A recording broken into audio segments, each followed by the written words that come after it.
मानव समाचार, मानवता के हक में। आपण पाहतात मानव समाचार मराठी। मानव समाचार मराठी मध्ये आपले स्वागत आहे। मी दादा मोरे। पाहूया आजची ठळक बातमी।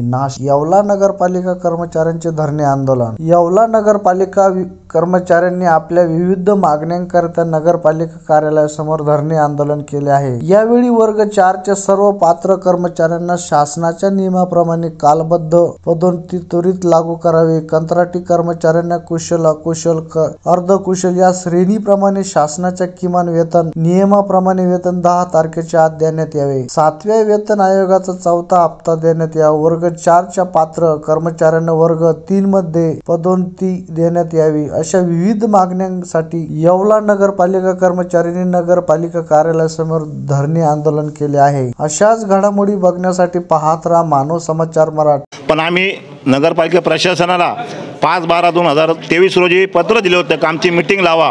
प्रशासनाने त्या पत्राकडे दुर्लक्ष केलं। त्यानंतर आम्ही परत एक पत्र दिलं की आमची मीटिंग लावा, त्याबाबतही नगरपालिका लक्ष दिलं नाही।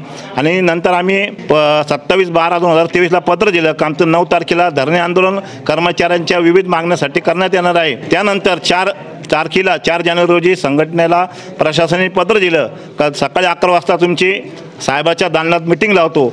त्यावेळेस सुद्धा साहेबाचा काही शासकीय कार्यक्रम असल्यामुळे ते येऊ शकले नाही।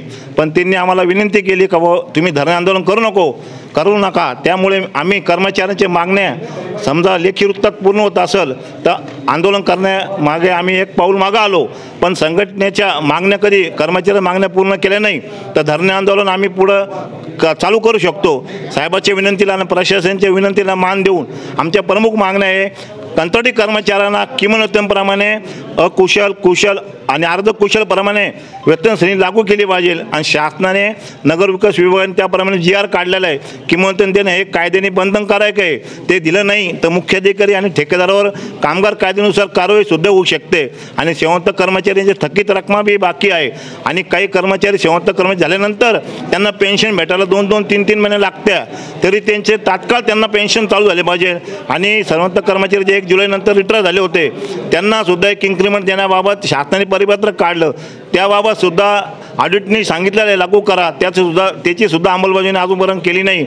आणि काही सफाई कामगार कायम करण्यासाठी अर्ज दिले, त्यांना कायम करावे।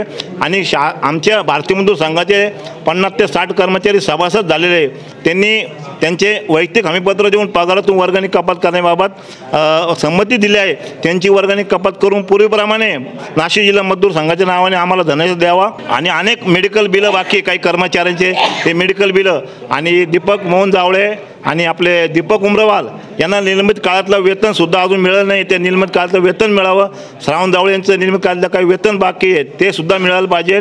अनेक अशा महत्त्वपूर्ण मागण्यासाठी आज धरणे आंदोलन होतं, पण साहेबांच्या विनंतीला मान देऊन आम्ही धरणे आंदोलन केलं नाही, अशी आम्ही आज कर्मचाऱ्यांना भावना